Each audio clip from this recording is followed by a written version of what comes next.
If, for example, you want to purchase a car, the car is known, the price is 200,000, or not car, house, 200,000.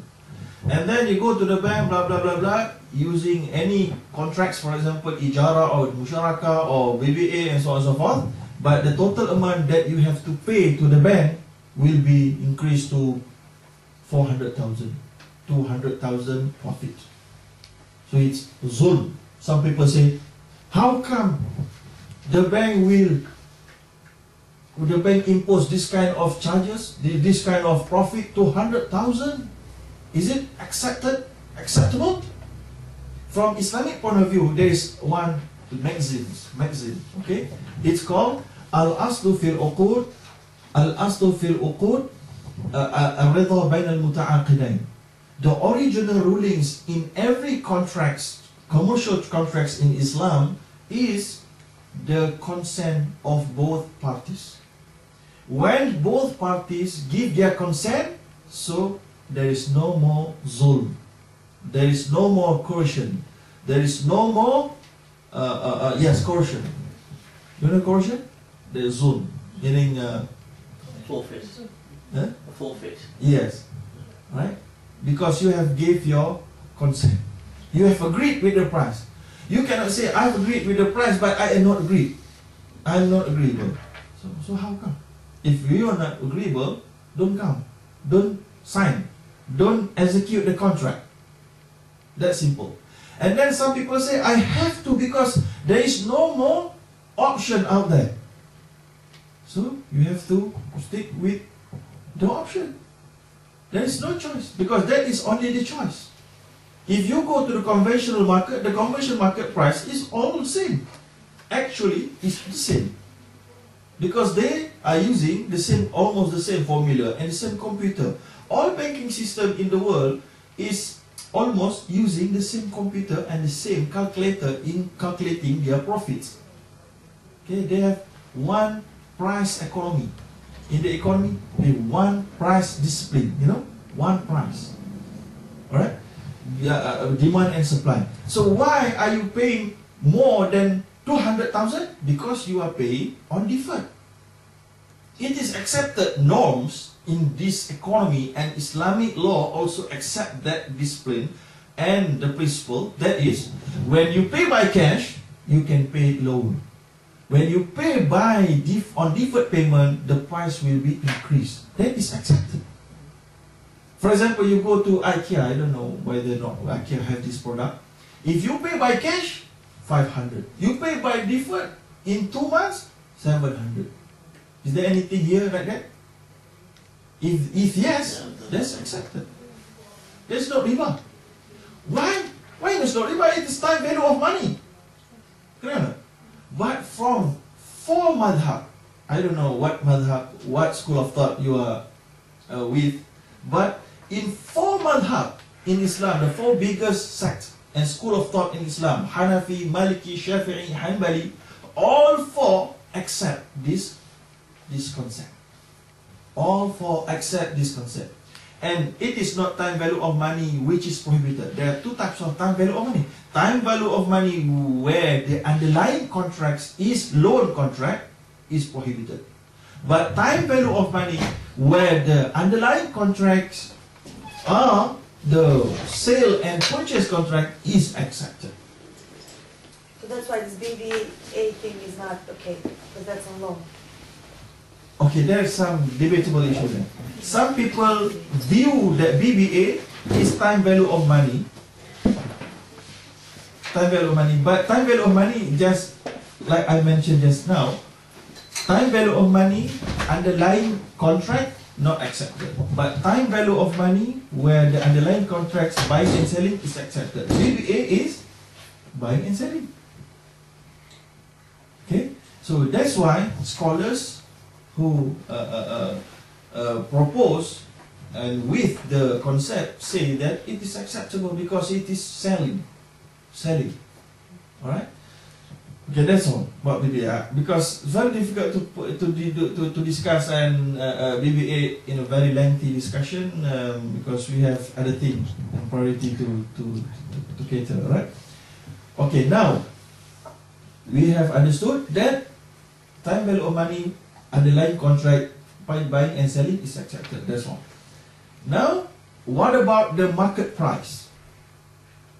Okay, so the market price of that asset today is 200,000. So why Islamic Bank sell it for 100,000? That is beyond the market price. Is it accepted? So in order to know acceptable or not, you have to refer to the market price definition. So if you refer to the economists and also to the Islamists, to the Islamic law definition of market price, it's all the same. Market price is the last price agreeable by both seller and buyer. Okay? So meaning you yourself can determine market price if you are a big company. For example, Apple, they launch Apple iPad 2. Do you know? iPad 2. They will they will launch. Already launched, but will be in the market in the US 11th of March, in the UK 25th of March. Okay, who will determine the market price for iPad 2? Apple, not Orange. Okay, Apple, because they are the product owner.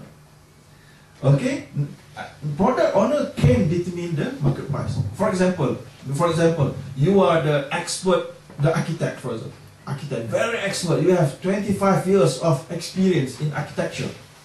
And then one company want to hire you as a consultant. Okay. And ask for your price. For 1 month, for example, you have to be in their office for 1 month, 9 to 5.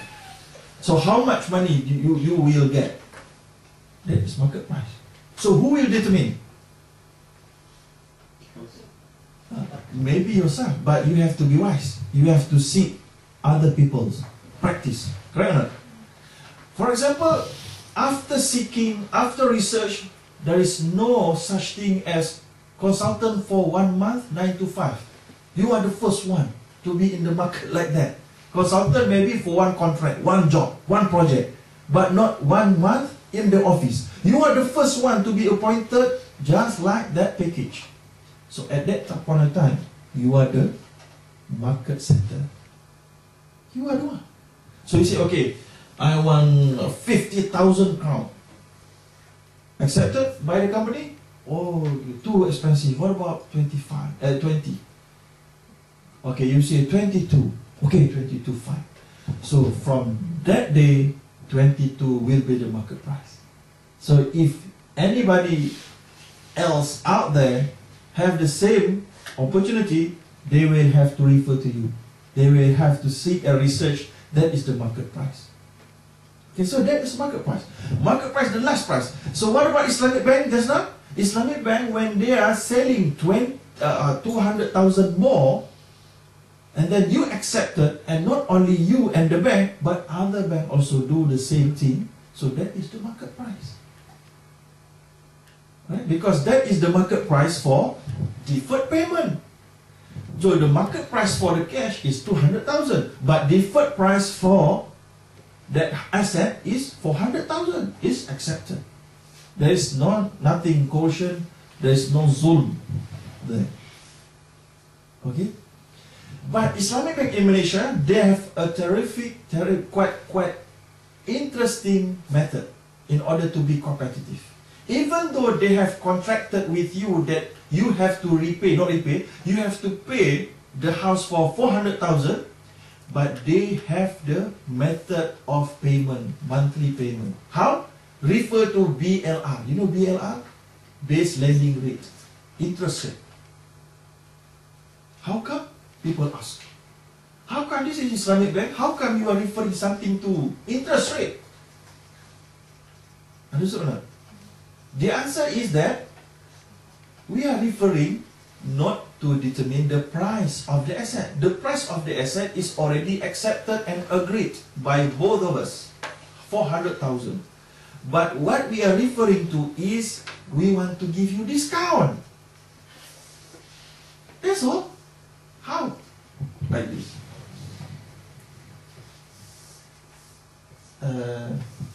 Can we put it up? How? Oh, okay. Very easy.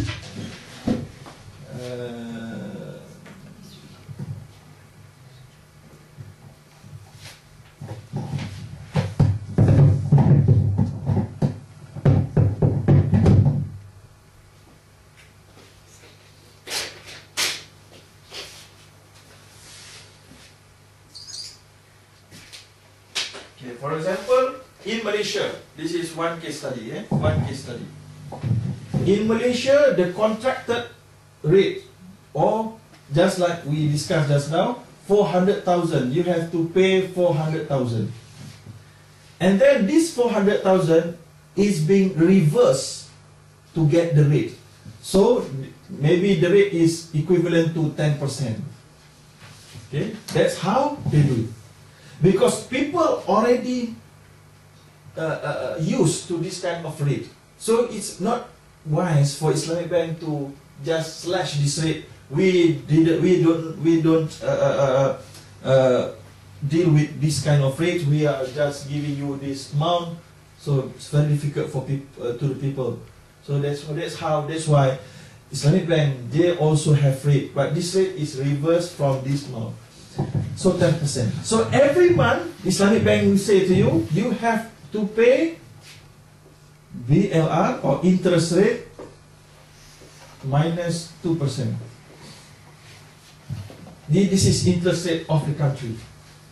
At this moment, interest rate BLR in Malaysia is 6.5.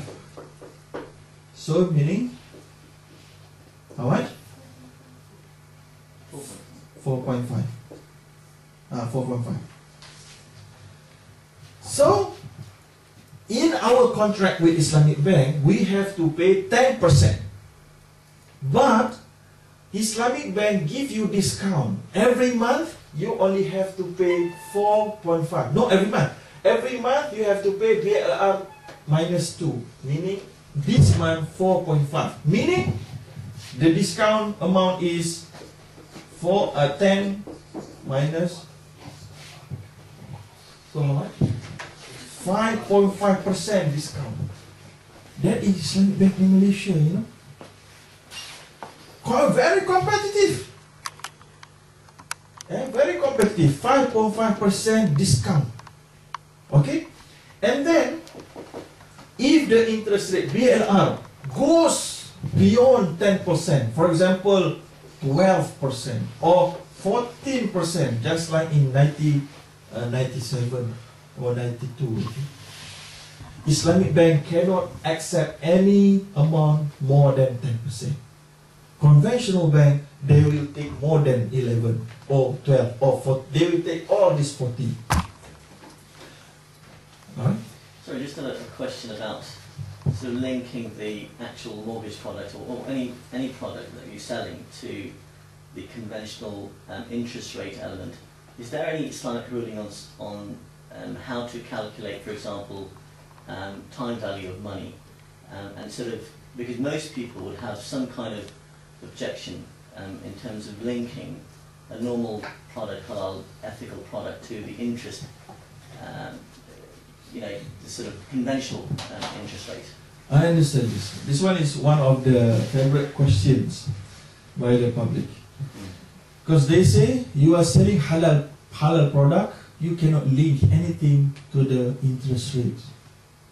Okay, in order to give answer, I just want to give you one analogy. For example, here in Sweden, it's very hard for us to find halal food. Okay, say that you want to open one shop, sell meat, halal chicken, and so on and so forth. You are the first one, for example. You are the first one. After open the shop, at the time you open the shop, you want to sell the chicken, the halal chicken, then the halal meat, 1 kilo for how much? Can you refer the price of the non-halal meat beside your shop?